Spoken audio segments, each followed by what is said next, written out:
त्यांना चिंता तुमची नाही आहे, त्यांना चिंता काही मतांची आहे, त्यांना काही मुठभर मतांची चिंता आहे आणि म्हणून ते तोंड बंद करून या ठिकाणी बसलेले आहेत. पण बंधू भगिनींनो, आपलं एक पक्क आहे, या देशाच्या विरोधात जो जाईल त्याला सोडणार नाही, तो कोणी असला तरी सोडणार नाही. आणि म्हणून आज लक्षात घ्या, ही गल्लीची निवडणूक नाहीये, दिल्लीची निवडणूक आहे. देशाचा नेता निवडायचा आहे, गल्लीचा नेता निवडायचा नाहीये. आज देशामध्ये महाभारतासारखे दोन गट झाले आहेत.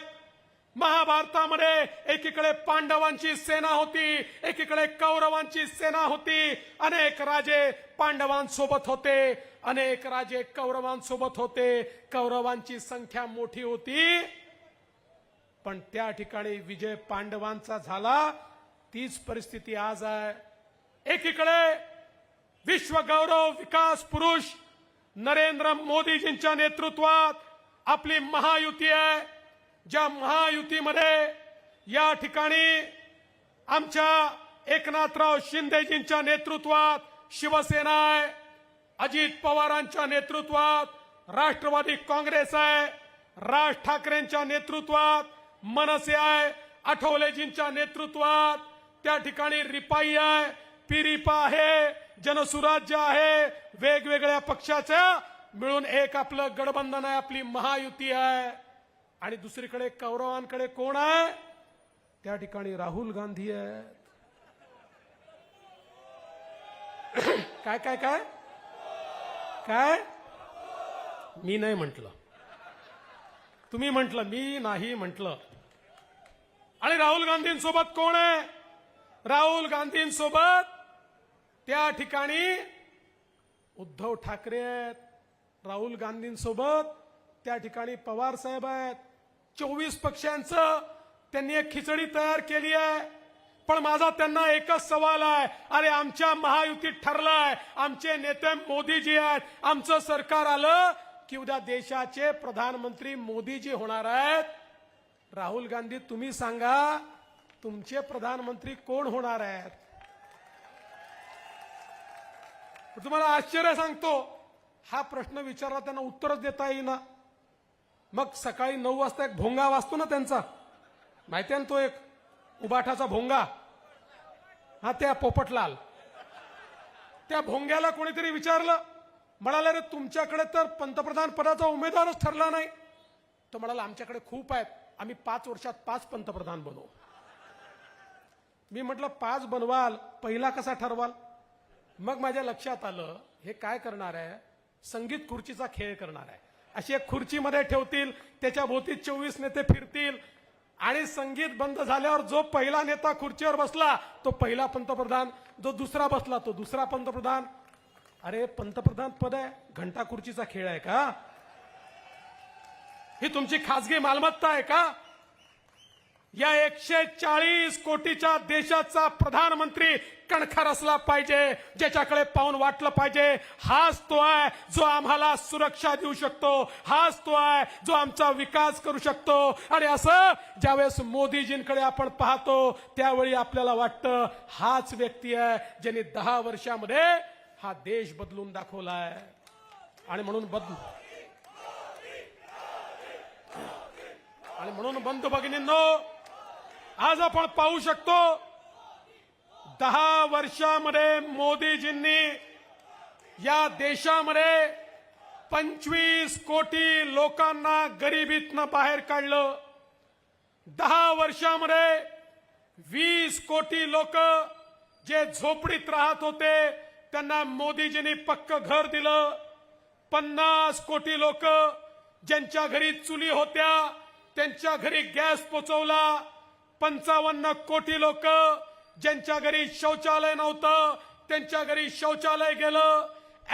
60 कोटी लोक ज्यांच्या घरी पिण्याचं पाणी नळाच्या माध्यमातून जात नव्हतं त्यांच्या घरी पिण्याच्या पाण्याचा नळ दिला.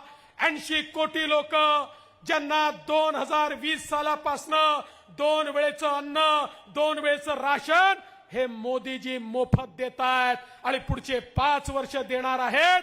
या देशामध्ये 60 कोटी लोक, 64 कोटी लोक, आमचे तरुण ज्यांना 10 लाखापर्यंतचं मुद्राचं लोन हे मोदीजींनी बिना गॅरंटीचं आणि बिना तारणाचं त्या ठिकाणी दिलं. आठवा तो काळ, एखादा व्यक्ती तरुणांचा बँकेत गेला तर बँक मॅनेजर विचारायचा तारण ठेवायला काही आहे का, तुमच्याकडे सरकारी कोणी तुमचा नातेवाईक सरकारी नोकरीत आहे का, त्याची सही आणा, त्याला गॅरंटर करा तर तुम्हाला लोन मिळेल. मोदीजींनी सांगितलं यांची गॅरंटी मी घेतो आणि 64 कोटी लोकांना आपल्या पायावर मोदीजींनी उभं केलं. देशामध्ये 80 लाख बचत गट तयार केली, 8 लाख कोटी रुपये त्या बचत गटांना दिले, 10 कोटी महिलांना आपल्या पायावर उभं केलं आणि सांगितलं आता यातल्या 3 कोटी महिलांना आम्ही लखपती दिदी करतोय आणि पुढच्या काळात या 10 कोटी महिला लखपती दिदी या ठिकाणी होतील. महिलांच्या जीवनात परिवर्तन करण्याचं काम हे माननीय मोदीजींनी केलं.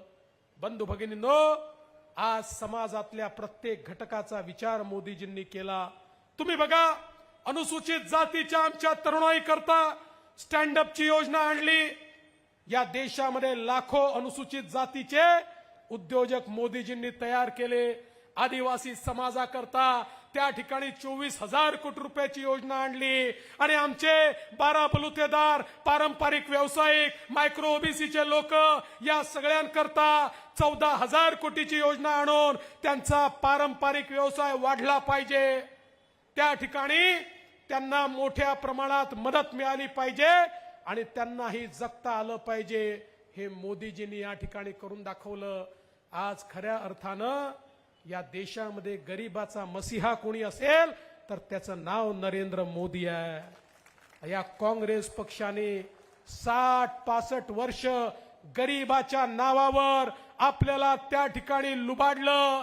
बंधू भगिनींनो, गरिबाच्या नावावर योजना तर यायच्या पण त्या यांच्या घरामध्ये जायच्या, गरिबाचा पैसा हेच खायचे. अरे राजीव गांधींनी तर कबूल करून टाकलं होतं की मी दिल्लीहून 1 रुपया पाठवतो, गरिबाला 15 पैसे मिळतात, 85 पैसे भ्रष्टाचारात जातात. पण या देशामध्ये नरेंद्र मोदी नावाचा एक असा नेता झाला ज्यांनी सांगितलं 1 रुपया दिल्लीहून पाठवेल तर पूर्ण 1 रुपया शेवटच्या माणसाकडे पोचवेल, कोणाला 1 पैसा खाऊ देणार नाही. आणि म्हणून आज आपला देश आपल्याला बदलताना दिसतोय. आज मुंबई इतक्या मोठ्या प्रमाणात बदलली. 25 वर्ष ज्यांनी मुंबईवर राज्य केलं त्यांनी मुंबईमध्ये कुठलं परिवर्तन आणलं नाही, कारण त्यांच्याकरता मुंबईची महानगरपालिका सोन्याचं अंड देणारी कोंबडी होती. ती कोंबडी रोज ते खायचे, त्याचं रंड ते त्या ठिकाणी घ्यायचे, पण कधी जनसामान्यांकरता त्यांनी काम केलं नाही. पण मोदीजींनी या मुंबईमध्ये परिवर्तन करून दाखवलं. आज आपल्या आशीर्वादानं मला संधी मिळाली, शिंदे साहेबांना संधी मिळाली, आम्ही चेहरा बदलून दाखवला. या मुंबईमध्ये आज आपल्याला पाहू शकतो 336 किलोमीटरचं मेट्रो नेटवर्क या मुंबईमध्ये आपण त्या ठिकाणी तयार केलं. आणि आज मुंबईमध्ये मोठ्या प्रमाणात हे मेट्रोचं नेटवर्क तयार झाल्यानंतर हा वेस्टर्न एक्सप्रेसवे असो की आपला आतला भाग असो, मोठ्या प्रमाणात लोकांना गर्दीमध्ये त्या ठिकाणी ट्रॅफिकमध्ये थांबण्याची आवश्यकता पडणार नाही. आज आपण पाहू शकतो इतक्या मोठ्या प्रमाणात वेगवेगळी कामं आपल्या सरकारने या ठिकाणी केली. आज मुंबईमध्ये कोस्टल रोड असेल, ट्रान्स हार्बर लिंक असेल, मुंबईचे एसटीपी असतील. अरे इतकं जुनं शहर, या शहरातलं सगळं संडासातलं घाण पाणी हे समुद्रात जात होतं. इतक्या वर्षात त्या पाण्यावर प्रक्रिया देखील करू शकले नाही. हे आपलं सरकार आलं आणि आपण या मुंबईमध्ये एसटीपीची योजना आणली. पुढच्या 3 वर्षामध्ये आमच्या समुद्रामध्ये एक थेंब घाण पाणी जाणार नाही, सगळं पाणी शुद्ध होऊन त्या ठिकाणी जाईल. पोईसर नदी असेल, मिठी नदी असेल, याचं शुद्धीकरण आपण त्या ठिकाणी सुरू केलं. त्यात जाणारं घाण पाणी हे चांगलं झालं पाहिजे, हा प्रयत्न आपण सुरू केला. आणि यासोबत मोठ्या प्रमाणात वेगवेगळ्या प्रकारची विकास कामं या ठिकाणी जी आपण केली आहेत ती खरं म्हणजे मी सांगायला लागलो तर फार वेळ जाईल. पण एक गोष्ट सांगतो, आमचं एक स्वप्न नक्की आहे. आणि हे स्वप्न केवळ मोदी सरकार पूर्ण करू शकतं. आणि ते स्वप्न आहे या मुंबईच्या झोपडपट्टीमध्ये राहणाऱ्या प्रत्येक व्यक्तीला पक्क घर आम्हाला द्यायचं आहे, त्याच्या जीवनात परिवर्तन घडवायचं आहे. अरे इतके वर्ष हे लोक धारावीचं काही करू शकले नाहीत, आम्ही करून दाखवलं. लवकरच धारावीच्या प्रत्येक झोपडपट्टी धारकाला त्याचं पक्क घर मिळेल. एअरपोर्टच्या आजूबाजूच्या जमिनीवर जे लोक बसलेले आहेत त्यांना त्याच ठिकाणी त्यांचं पक्क घर मिळेल. आणि एवढंच नाही तर या मुंबईतल्या प्रत्येक झोपडपट्टी धारकाला त्याचं स्वप्नातलं हक्काचं घर हे आम्ही मिळवून देणारच. कारण मोदी है तो, मोदी है तो, मोदी है तो मुमकिन है, हमारे साथ मोदी जी है. आणि म्हणून हे परिवर्तन आम्ही करणार आहोत. बंधू भगिनींनो, मी तुम्हाला एवढीच विनंती करण्याकरता आलो आहे. अरे ही साधी निवडणूक नाही आहे, ही देशाची निवडणूक आहे. ज्यांना नेता नाही आहे, ज्यांना नीती नाही आहे, ज्यांना नियत नाही आहे, असे सगळे लोक आपल्या समोर त्या ठिकाणी उभे आहेत.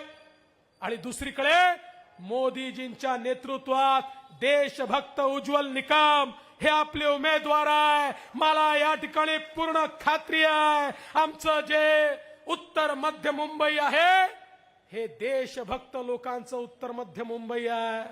या उत्तर मध्य मुंबई मधला प्रत्येक व्यक्ती हा देशभक्तांच्या टोळीमध्ये सामील होईल. आणि म्हणून येत्या 20 तारखेला ज्यावेळी तुम्ही मतदानाला जाल त्यावेळी एकदा भारत माता की जय म्हणा. आपल्या मनामध्ये तो दिवस आठवा ज्या दिवशी या मुंबईवर हल्ला झाला होता. आणि प्रतिज्ञा करा, जे हल्लेखोरांच्या बाजूने उभे आहेत त्यांच्या विरुद्ध आम्ही आहोत. अरे ही काँग्रेस पार्टी, ही शिवसेना अजमल कसाबच्या बाजूने आहे आणि आम्ही उज्ज्वल निकमच्या बाजूने आहोत. आता ठरवा, अजमल कसाबच्या बाजूने जे उभे आहेत त्यांना मतदान करायचं की उज्ज्वल निकमच्या बाजूने आहे त्यांना मतदान करायचं. आणि एकदा निर्णय झाला की 20 तारखेला त्या ठिकाणी जा, कमळाचं बटन दाबा. कमळाचं बटन दाबलं की तुमचं वोट उज्ज्वल निकमांना तर मिळेलच, पण तुमचा आशीर्वाद मोदीजींना मिळेल. मोदीजींना आशीर्वाद देण्याकरता 20 तारखेला कमळाचं बटन दाबा एवढीच विनंती करतो आणि माझं बोलणं संपवतो. जय हिंद, जय महाराष्ट्र. भारत माता की, भारत माता की.